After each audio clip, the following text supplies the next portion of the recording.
Good morning everybody, and it's great to be out in the African bush this morning.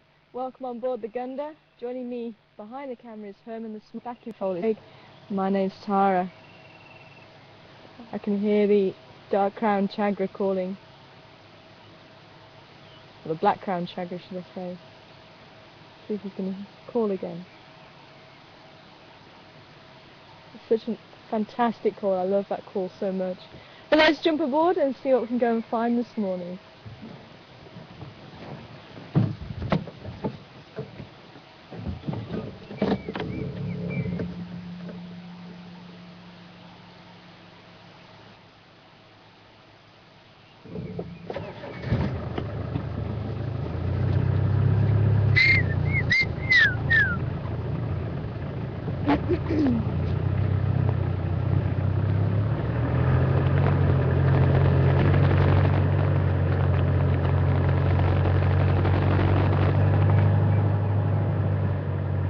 I've been listening to the radio. There hasn't been much found yet. Sounds like there was some movement by the cheetahs. I was hoping they were going to be on Triple M. Turned out to be Double M, further up into the east. Sounds like there's 3 cheetahs on Cheetah Plains. We're very close to Cheetah Plains, which lies to our southeast. Off southernmost boundary here on Western Gary in Juma Game Reserve.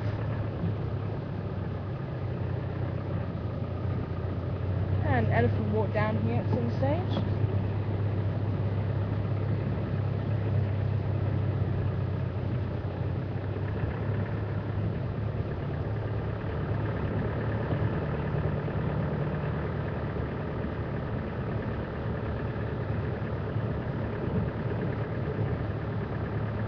It's quite overcast this morning and it is quite chilly now. It's quite warm just as we woke up. The temperature has dropped, so we may get a little splashing of rain. I definitely heard it come in at probably about 4:15, something like that. And it was all very silent, and then all of a sudden the heaven just opened for about 30 seconds, and then it finished again. It's very odd. Okay, we have a lone impala female here. Where's the rest of your herd, lady?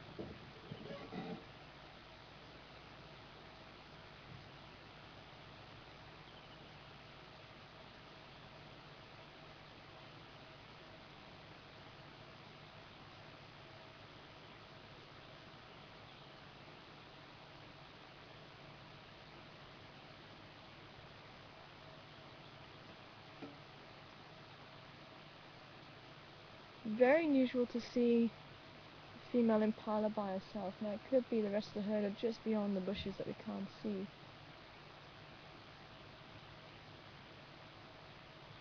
But she is looking a little bit skittish. Maybe she's just trying to locate them. Maybe she just found them.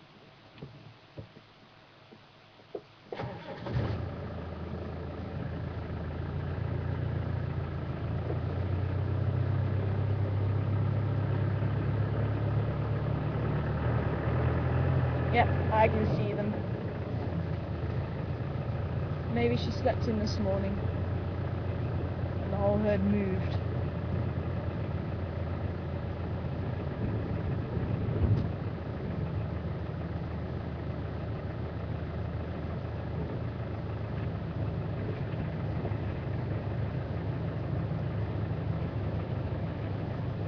Go on, lady, go this way. Let's catch up to them now.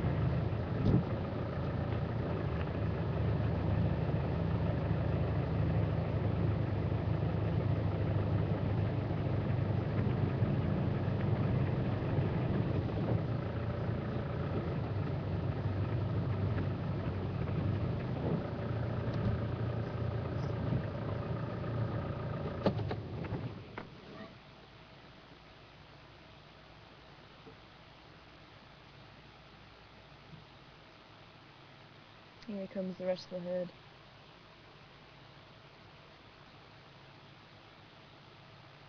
You may even see some acrobats this morning. So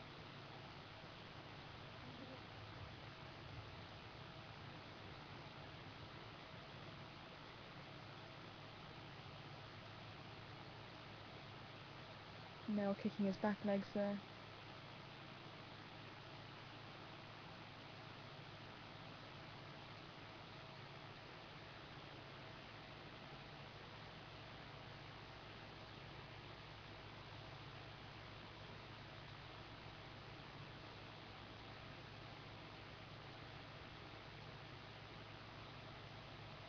Impala's on parade.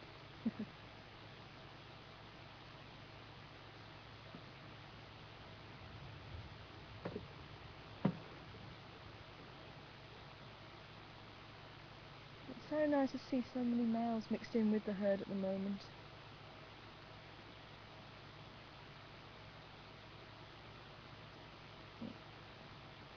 Not moving quick enough for his liking.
I think that's everybody.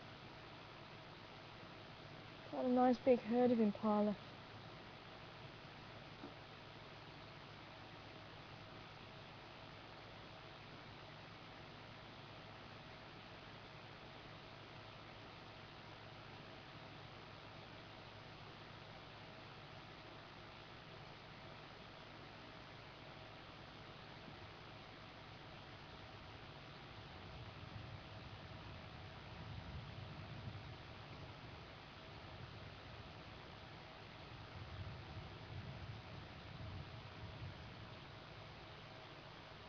They must have all just been sleeping in the bushes to our right.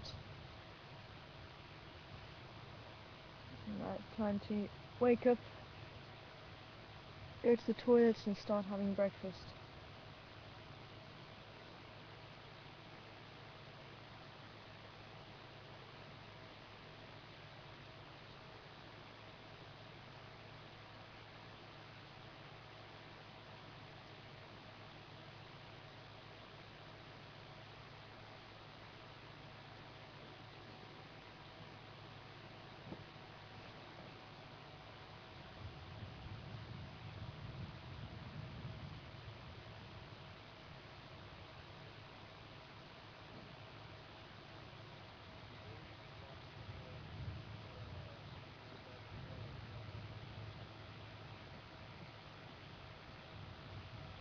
Hi Louis, morning to you.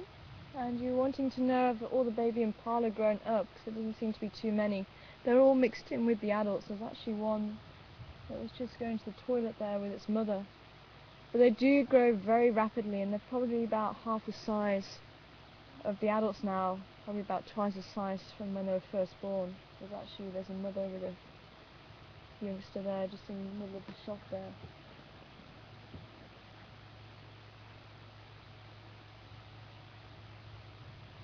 But it is becoming more difficult to pick them out for sure. They're not all leg now, they do have a bit of body to them now.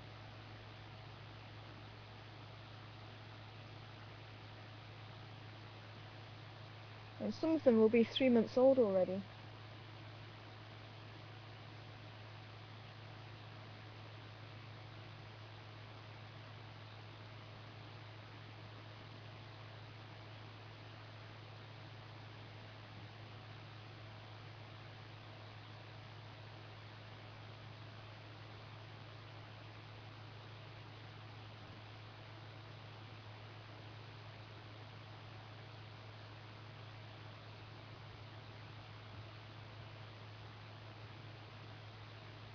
You see the male flaming grimacing at the back.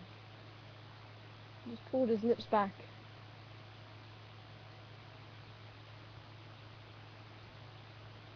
Check the reproductive state of one of the females there.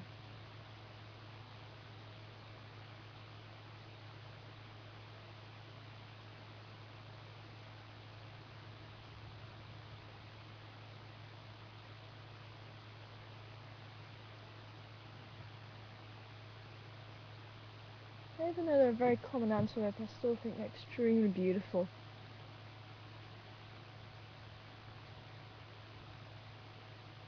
And as you saw them running, you may have seen one or two kicking their back legs. And when there's a predator around, it's called stotting. And when there is a predator around, they will jump as high as they can to show the predator how fit they are. Now it does depend on the predator.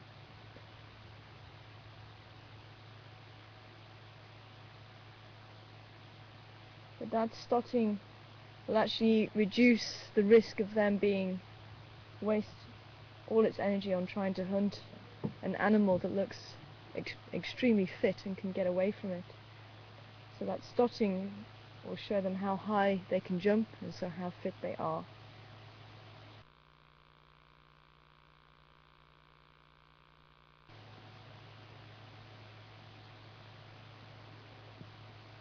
And it's also thought the back legs, when they kick them, they could possibly give off a chemical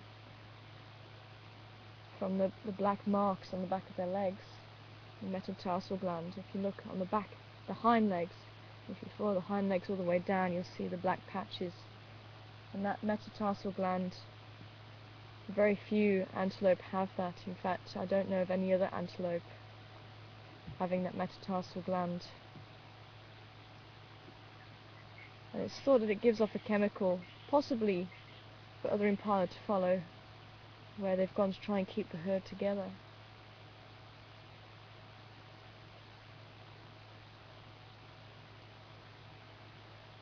A few rams disturbing the peace already.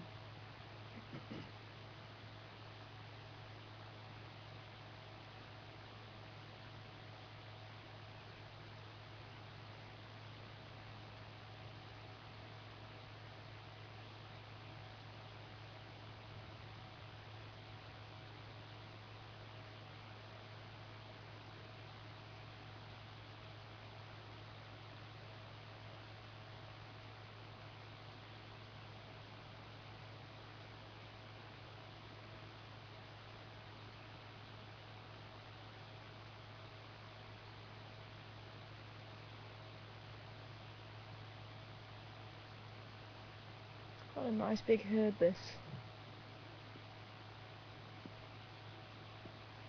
I mean, impala being a medium-sized antelope,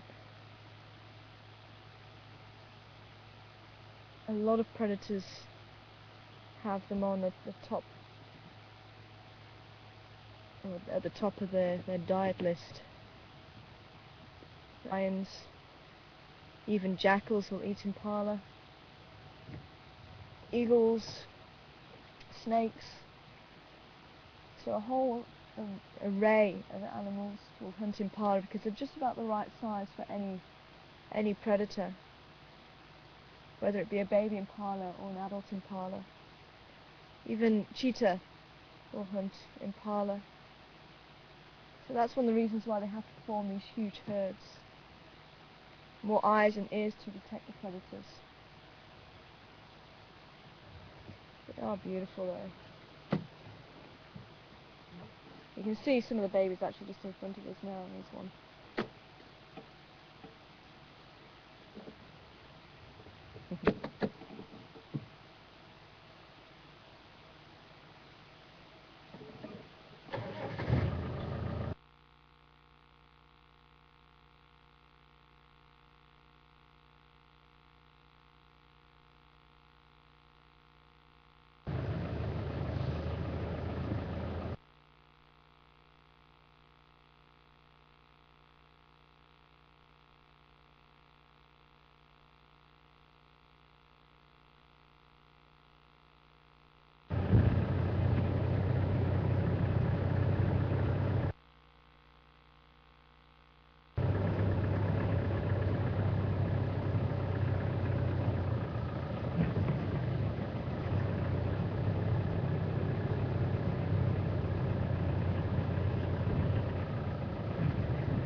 Hi Donna, welcome on board this morning. Good morning to you. And you found a video of the African wildcat we saw in May last year, asking if they are common around here. They are fairly common, but you don't get a chance to see them very often. They are nocturnal. And there is one that lives around the quarantine area, especially. You see that one going down to Bowery Dam to drink, especially in the winter time. But this habitat conceals them extremely well. So even though they are fairly common out here, you may not see them. They do look very similar to a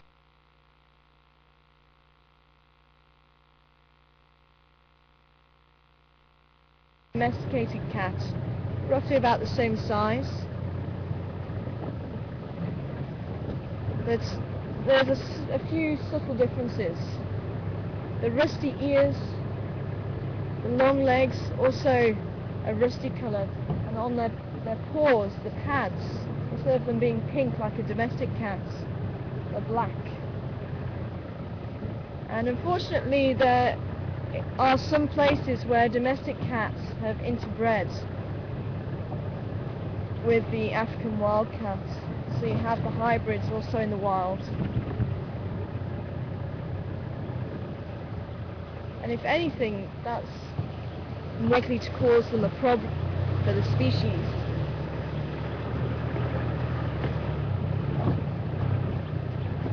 Than anything else at the moment. But luckily here in the Sabi Sand, I don't know of anyone who has a domestic cat. I don't think they're actually allowed on the property.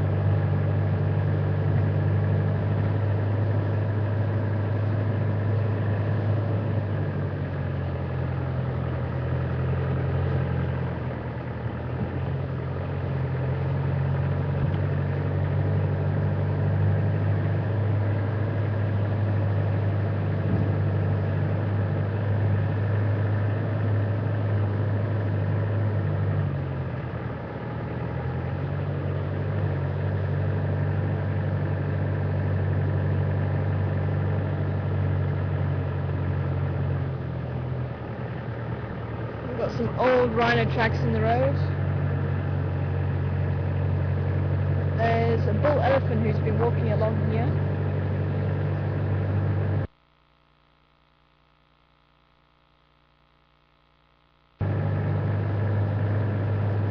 Came from quarantine area.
an African civet's been walking around here. Little tiny little tracks, not this big. In fact, I might be able to show you a picture of an African civet. Again, another nocturnal animal.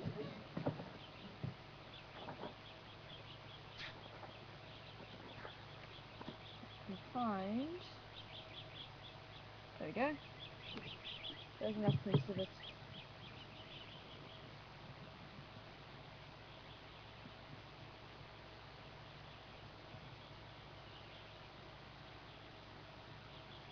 Well, there's a bird song I've not heard before.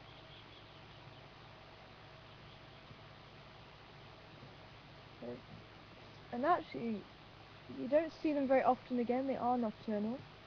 You can see these black and white marks here. And then all these spots and the ringed tail at the end. And it probably stand off the dashboard about that high, something like that. It's a little bit larger than a domestic cat. They really are quite beautiful. One of the few animals that will eat. Let's see if I can find an African wildcat for you as well. One of the few animals that can eat millipedes.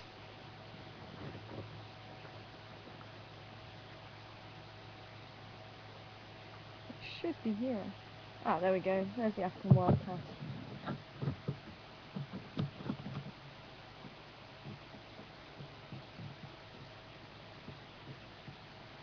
This one up here.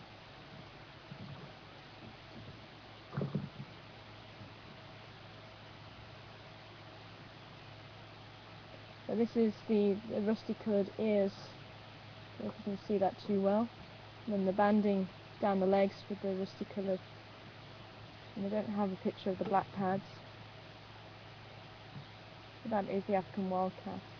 This cat, the spotted cat, we don't get here. It's more in the western side of southern Africa. Just to show you some of those nocturnal animals that we don't see very often.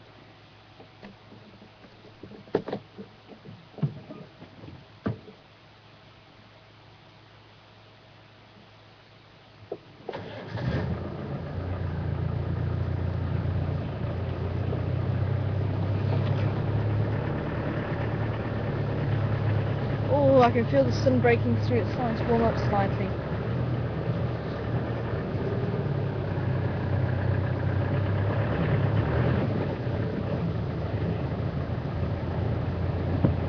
So an African civet was out and about last night.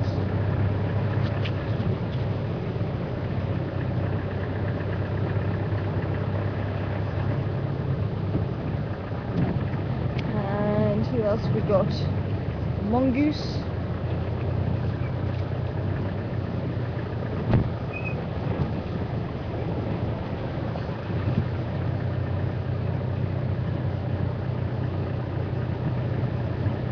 Just as you guys at home may be reading the newspaper for breakfast, we read the bush newspaper, see what's been going on. And it's amazing if you know how to look. There's a lot of secrets that can be revealed, and there's some people who can tell just from the angle of the mark, or even just a little scuff of what happens. They can actually interpret the tracks extremely well and actually picture the action of the animals. And unfortunately I'm not at that stage yet. Got a long way to go before I can do that.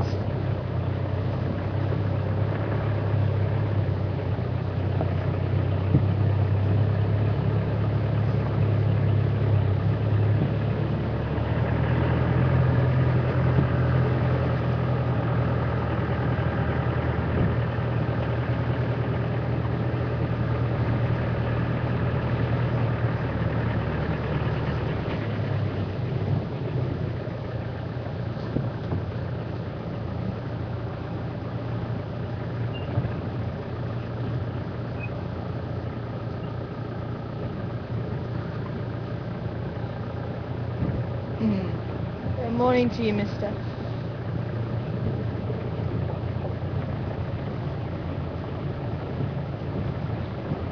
there's a European roller on our left as well. Hippo on our right, European roller on our left. Oh, he's just flown off. He left.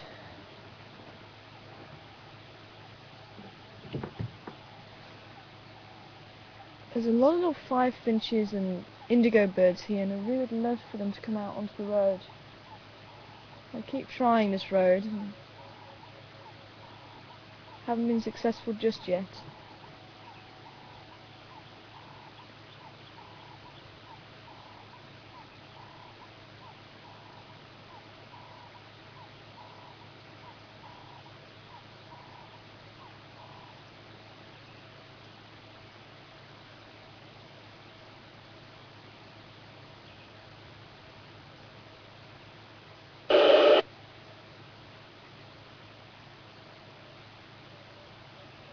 You hear the tawny flanked prinia calling extremely loudly at the moment.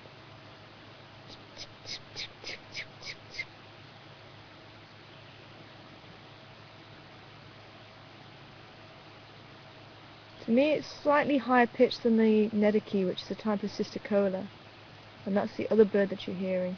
That's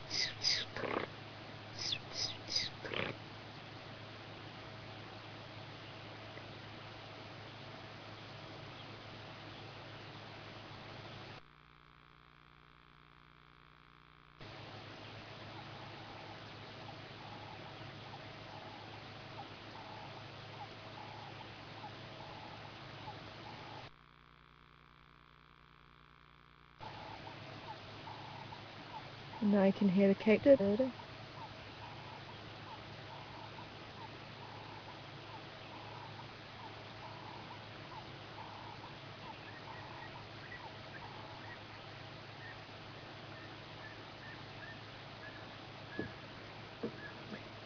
Let's leave info to it. I'm hearing some alarm calling from a squirrel, and the Franklin's just started calling, so there might be something there. We did hear a lion last night calling to the west, quite far off in the distance.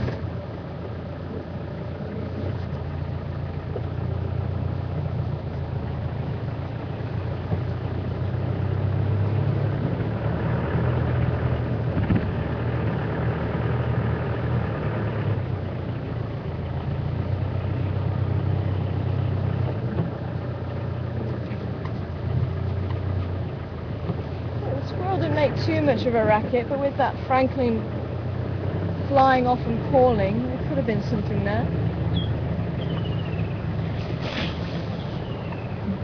And I must admit, I've been enjoying the pictures that have been posted of the lesser seen animals on the Safari Channel page.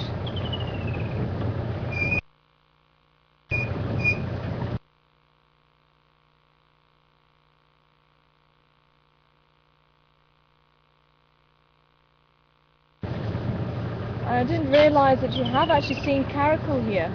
Another beautiful rusty coloured cat. Actually the Afrikaans is rooi kat.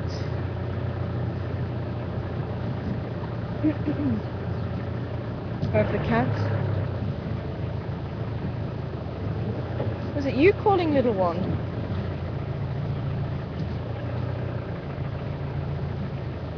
Squirrel just running into the bush.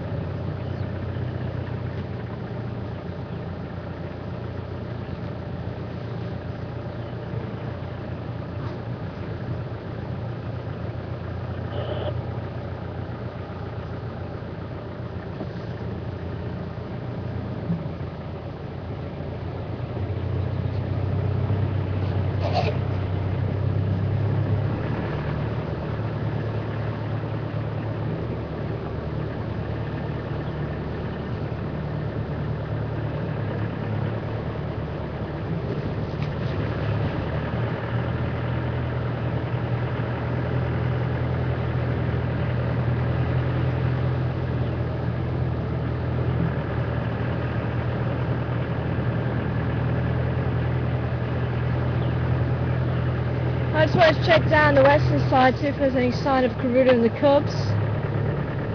Could be they're still over in the west. Especially with hearing lions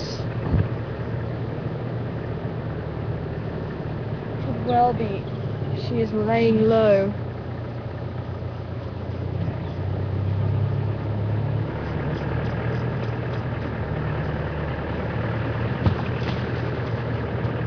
No sign of the baboons yet. I did manage to speak to Graham yesterday. And he said that the baboons didn't make their way back 2 days ago. When we saw him on his quad bike, we thought, when we saw Mishu, we thought he may have seen them, but he said he was waiting for them.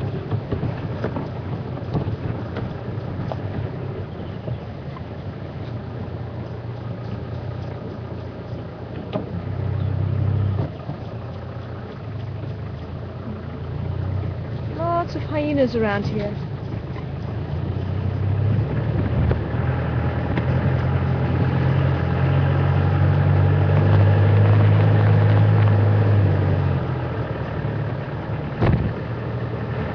But he did say when he did see them, LB has stopped calling so often now. She maybe calls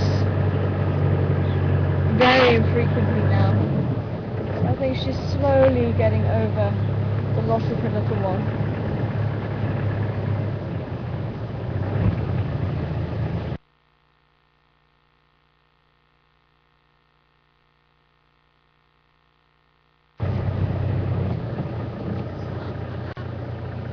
We've had quite a lot of movement around here too.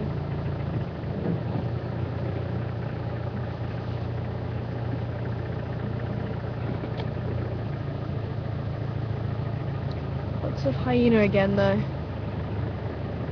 by the looks of it.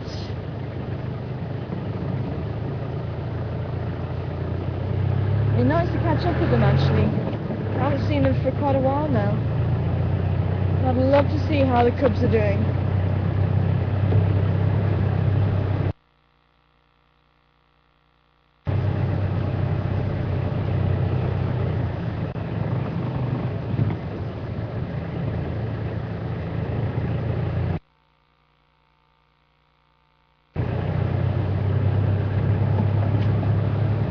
And to even try and see floppy ears cubs.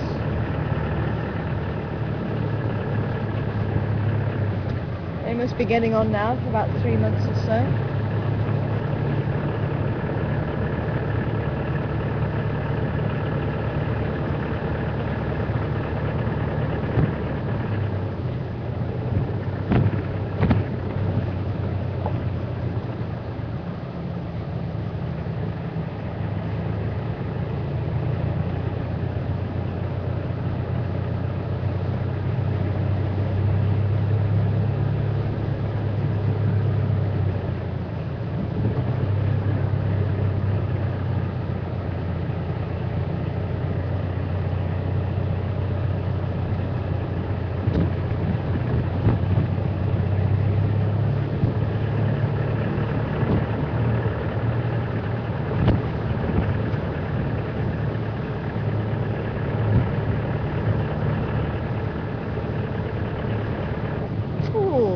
Waterbuck on the right. Hello, lady. Someone might see her better there, but maybe not. Can you see her through the trees there? Sorry? Yeah? Oh. She's moving. Let's see if I can pull forward again.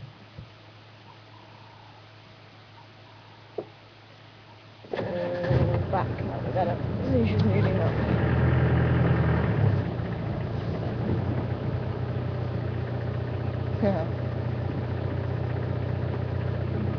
If she comes out through there, you might be able to see her.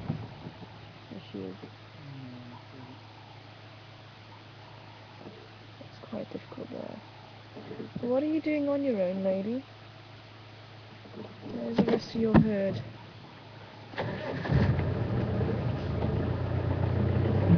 Just going to open up a little bit more here, I think.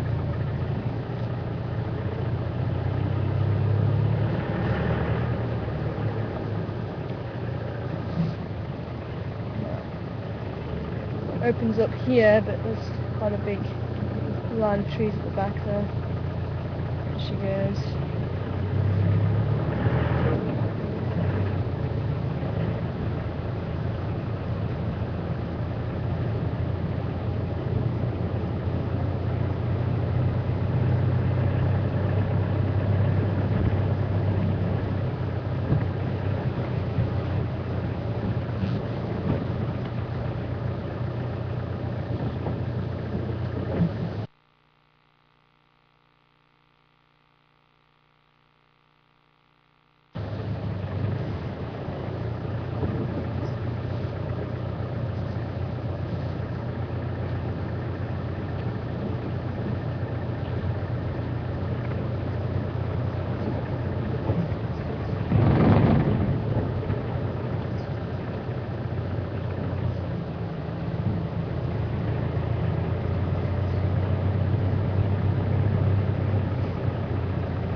sun is trying to burn through the clouds, so hopefully it'll do a good job.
A big hyena came through here. It's possibly flock ear. Walked around here. Paws are huge.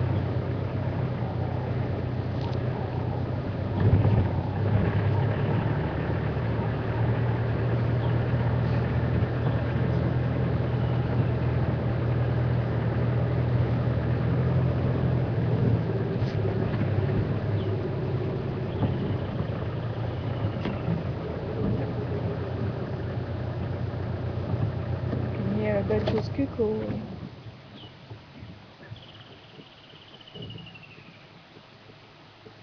Where are you? He's probably in the bushes.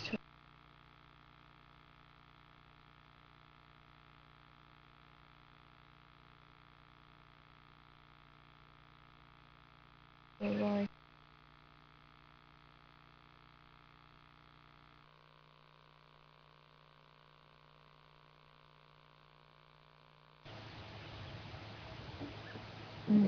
Crested Franklin family in the road. We do get a number of Franklins, and a lot of people have been getting a little bit confused as to which Franklins are which, and these are one of the smaller Franklins that we get. It's probably about a medium-sized Franklin. Coqui Franklins are slightly smaller, but the thing to look out on the Coqui Franklin is the gold head. Especially the males have this beautiful golden head. Females is slightly darker. This sort of golden and tan colour. And as I say, slightly smaller than the Crested Franklin. The Natal Franklin that we get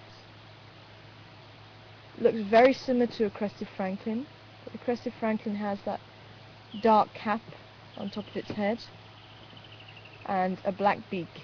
The Natal slightly larger, orange legs and orange beak, so it's the orange beak to look out for.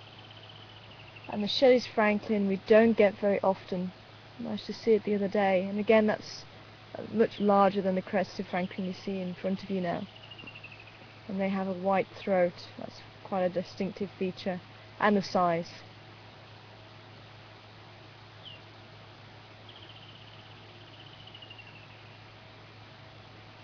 So hopefully that might help you with the Franklin ID. So what I'm going to do next time is, next time we do see some Franklins in the road, I'm going to hand it over to you guys, and any Franklins that we stop for today, you can send through your IDs. Let's hope we find some Franklins now.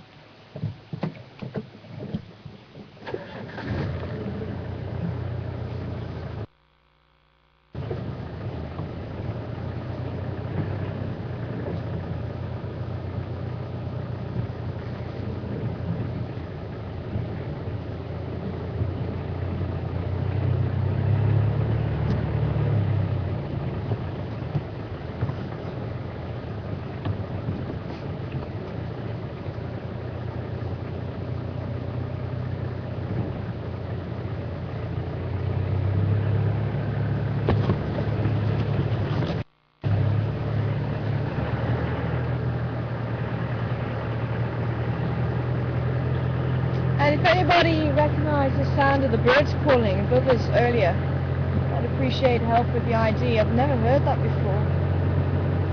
They're just a little bit too high. They're flying too quickly for me to really get a good look at them. They look like they had a fairly short tail. And the winged beast.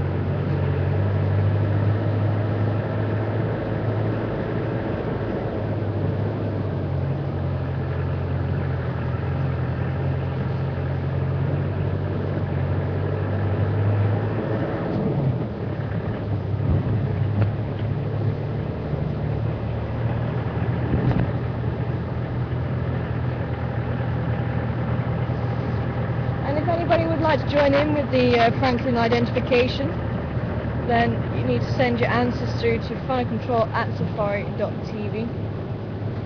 So if we do see any Franklins today, we'll see who's the quickest to ID it.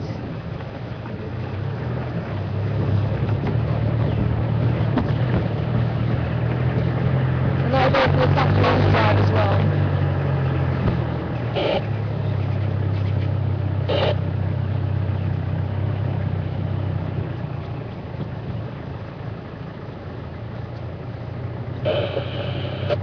Ah, there you are. So, it stays put, hopefully. Stay put.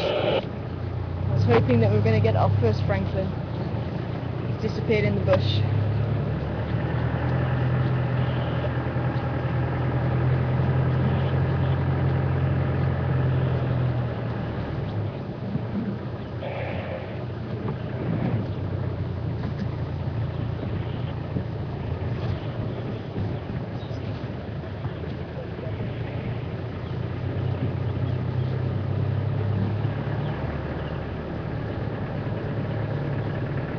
Oh, hello, Mr. Draft. You've been looking the other way.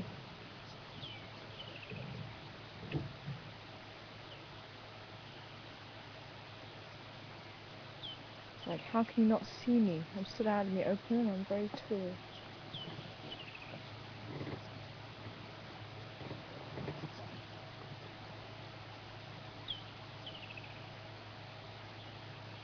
I think this is the bull we've been seeing quite a lot recently.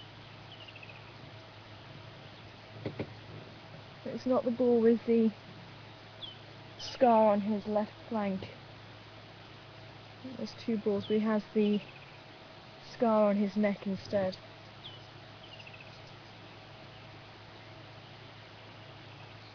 And that's possibly from fighting. If you look at the horns, you can see the fur on top of the horns is worn down from all the years of fighting, using the head to hit the opponent around the chest or the neck area.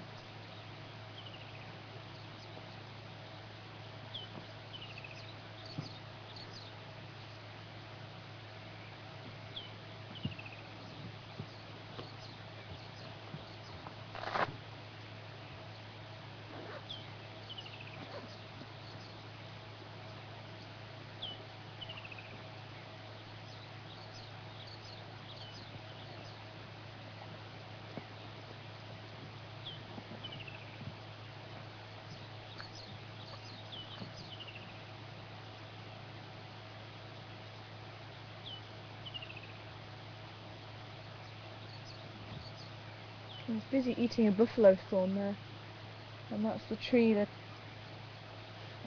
we try and avoid when we go off-road especially, and I always manage to put the camera people into it. The buffalo thorn is a very interesting tree, and if you do walk into it you are going to get caught.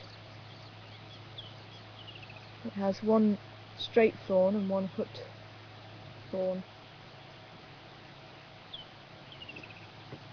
So the more technical name is a spine, I think. It is part of the branch rather than it being a modified leaf, which is what the thorn is called.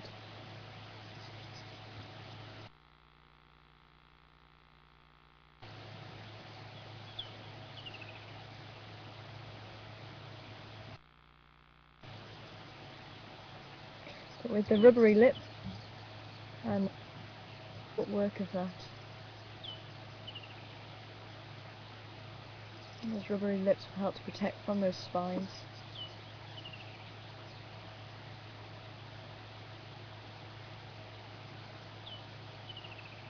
And melanin is used to strengthen bird feathers, and it's also present in the tongue. And if you look very closely when he is putting his tongue out, you'll see it's a blue-black colour, and that's because of the melanin. And the theory that I've heard is to protect it from the sun, and as you go further back the tongue does become pink. There he is, sticking his tongue out a little bit there. It's about 20 centimetres long.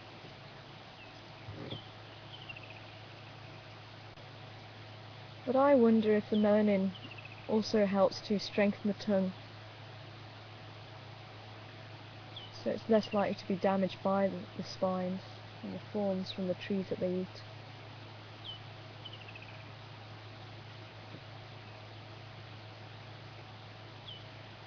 Coming around the other side.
They're flying in now.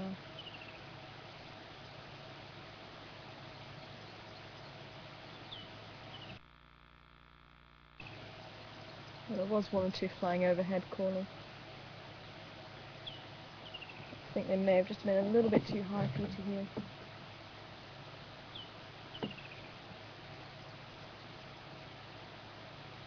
Look at those beautiful long eyelashes. May serve as a couple of reasons, mainly for protection. Protection maybe against insects, maybe also against thorns and branches and leaves as they put the head inside the bush. May even be to help protect it from the sunlight of the African sun.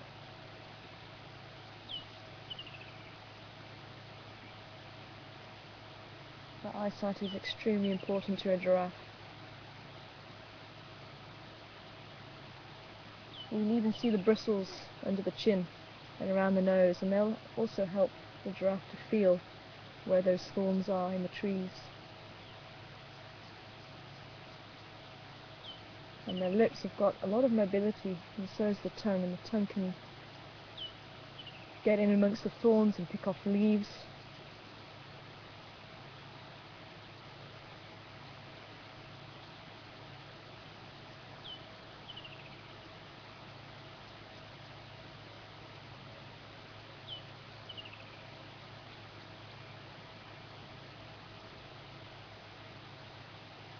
And another buffalo thorn.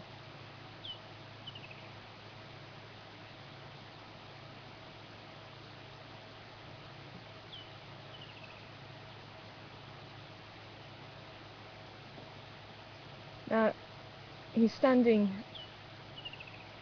in a perfect example to show you that it is wrong to say males will only feed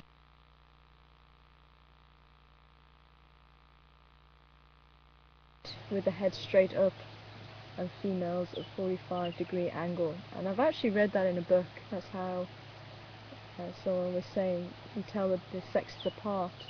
But you can see quite clearly it's not the case. It just depends on what they're eating.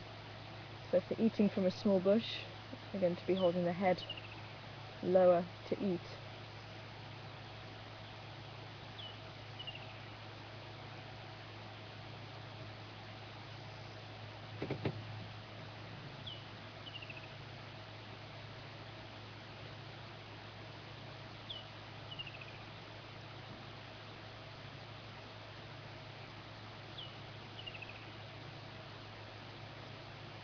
You can see one of the techniques he's using there. He wraps his tongue around the branch and pulls it into his mouth, and he clamps his teeth, and he can strip the leaves off of the branch. And they'll do that with acacia trees as well, and all the thorns will lie flat against the branch as they strip the branch.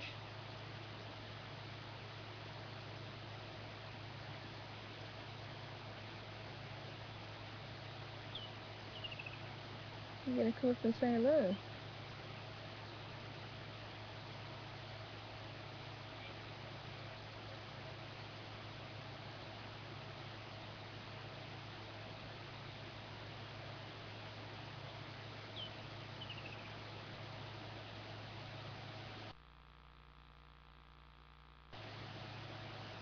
I can just pull forward slightly.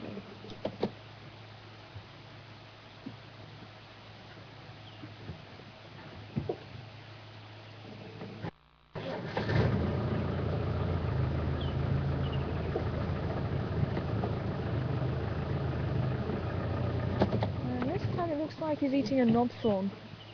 And giraffes have a very close association with knobthorns, and they are one of the pollinators of the knobthorn, Acacia nigrescens.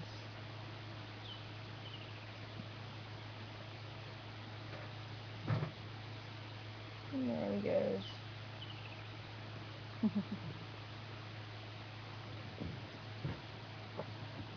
What a wonderful sighting. It's so nice to have a close-up of the face and look at the features of the giraffe.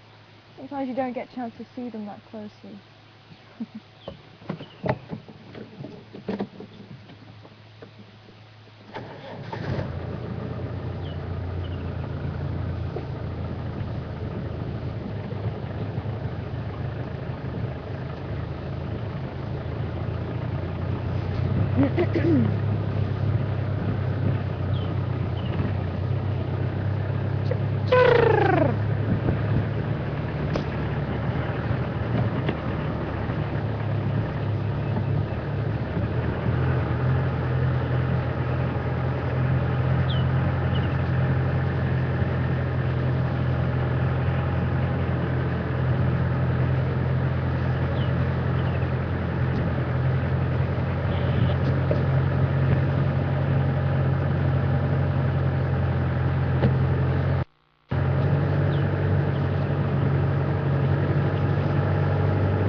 Thanks, Holly. So you're on the Franklin theme. Long-necked spotted Franklin. Yes, it was.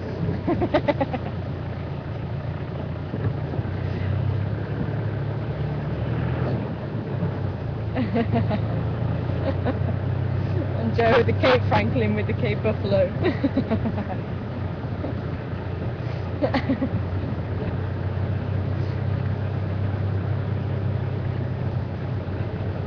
Actually, that does make me think of the Latin name for the giraffe, and all the Latin names for the animals. We use Latin names to really identify exactly what animal is spoken about or written about, because there's so many different common names, and with all the different languages across the world, there are different names for each animal.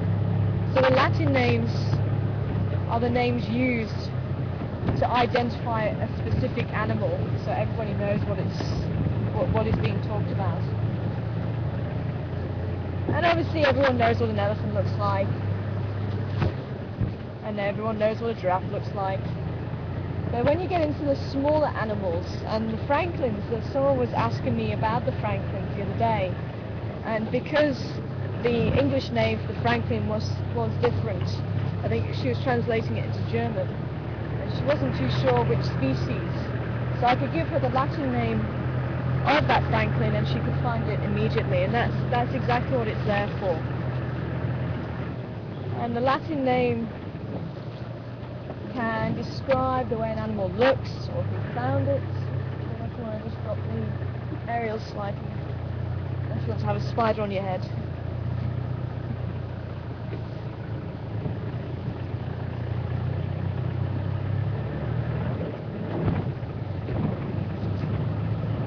Maybe even where it lives. And the Latin name for a giraffe is, for the genus and for the species, it's Giraffa camelopardalis.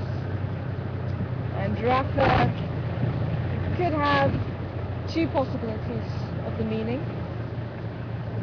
In Arabic, giraffa can mean, oh, we've got a franklin up ahead. It can mean swift-footed one. I have also heard giraffa can mean pretty one. So if you take the Arabic, it means swift-footed, camelo, camel-like, pardalis, spotted. So a swift-footed, spotted camel is the translation after Franklin's dived into the bush. Now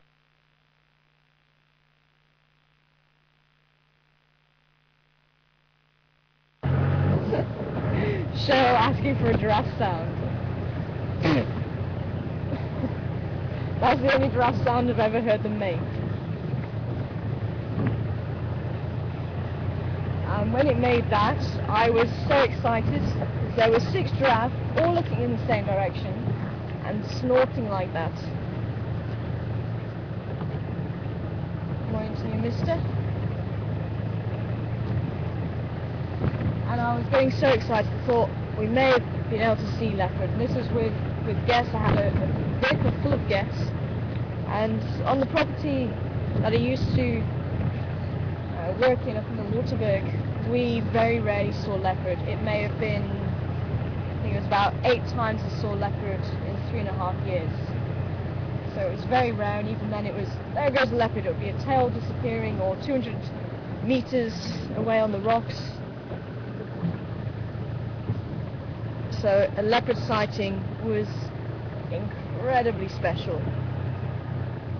And I thought we were going to hit it lucky. Oh, there's a squirrel in the road. What are you looking at, little one?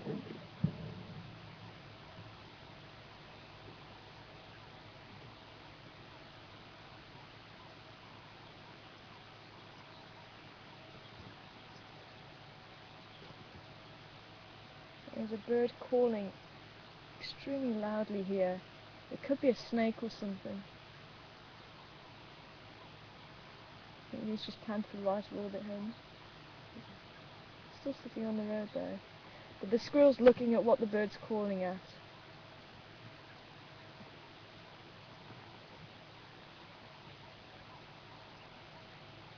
They're sitting right up there on top of the birds. It's a rattling cisticola, and there's a couple of blue wax bills there, but they're not calling.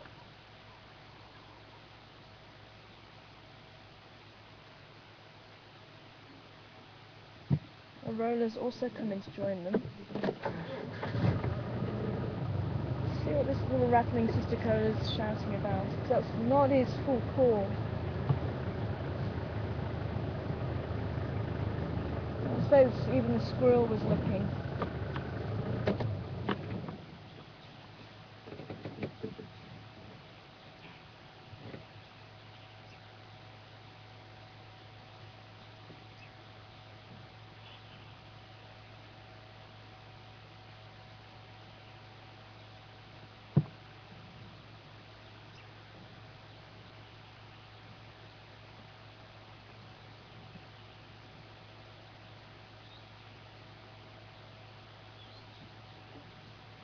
Oh, the parrot's calling now.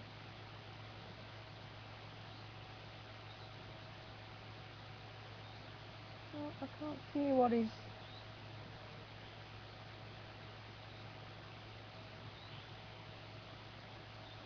I can't see what the rattling cisticola's calling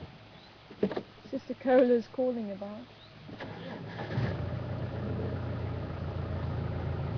Maybe there was a little snake or something. The roller also came in, and it was just the fact that the squirrel was listening to the rattling cisticola, and it wasn't its full territorial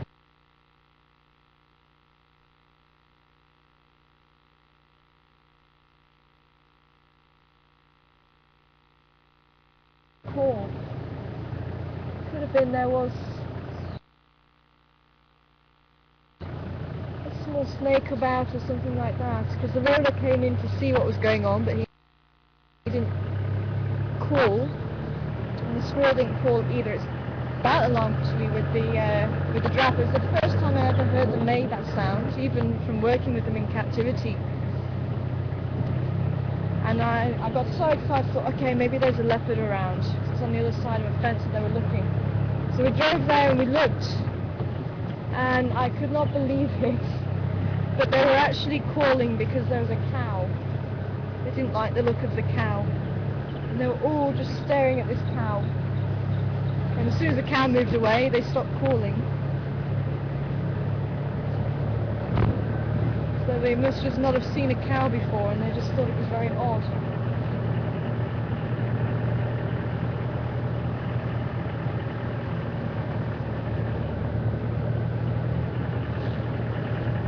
Unless they thought it looked a bit like a lion, I'm not sure. They were used to lions.